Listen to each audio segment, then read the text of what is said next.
ഇതൊരു പരലോക ജീവിതം ഉണ്ടാവുമെന്ന് വിചാരിച്ച് നമ്മൾ ഒരുപാട് നല്ല കാര്യങ്ങൾ ചെയ്യാറുണ്ട്. ഉണ്ടാവുമെന്ന് വിചാരിക്കുക. അതിലാണ് ഇതൊക്കെ ഉൾപ്പെട്ടിട്ടുള്ളത്. ഈശ്വര വിശ്വാസം പോലും പരലോക ജീവിതം ഉണ്ടെന്ന് വിചാരിക്കുമ്പോൾ മാത്രമാണ് ഈശ്വര വിശ്വാസം ഉണ്ടാകുന്നത്. ഈശ്വരനെ നമ്മൾ കണ്ടിട്ടില്ല, കേട്ടിട്ടില്ല. പക്ഷേ ഈശ്വരൻ ഉണ്ടെന്നുള്ളൊരു വിശ്വാസം നമുക്ക് പരലോകത്ത് കാണാൻ പറ്റുമെന്ന് വിചാരിച്ചിട്ടാണ് നമ്മളൊക്കെ ഇരിക്കുന്നത്, വിശ്വാസികളായിട്ടുള്ള എല്ലാവരും.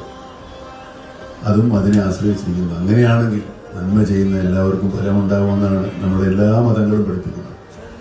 അപ്പോൾ നന്മ ചെയ്യാനുള്ളൊരു പ്രേരണ നമുക്കെപ്പോഴും ഉണ്ടാവണം. പരലോകം ഉണ്ടായാലും പരലോകം ഇല്ലെന്ന് എന്ത് തരത്തിലുള്ള വിശ്വാസം ഉണ്ടായാലും മനുഷ്യൻ ജീവിച്ചിരിക്കുന്ന കാലം നന്മ ചെയ്യുന്നിടത്തോളം ഒരു മനസ്സുഖം നമുക്കൊന്നിനും കിട്ടില്ല. ചെയ്ത് നോക്കിയാലേ അറിയൂ. ഒരാൾക്കൊരു സഹായം ചെയ്തു കഴിഞ്ഞാൽ സഹായിക്കപ്പെട്ട ആൾ സന്തോഷിച്ചില്ലെങ്കിലും നമുക്കൊരു ഗൂഢമായ സന്തോഷം ഉണ്ടാവും. അയാൾ നമ്മളോട് നന്ദി കാണിക്കാതിരിക്കുക അയാളുടെ ഇഷ്ടം. പക്ഷേ നന്മ ചെയ്യുന്ന കാര്യത്തിൽ നമ്മളെപ്പോഴും സന്തോഷിക്കാൻ പറ്റും എന്നുള്ളത് നന്മ ചെയ്യുമ്പോഴേ മനസ്സിലാവും.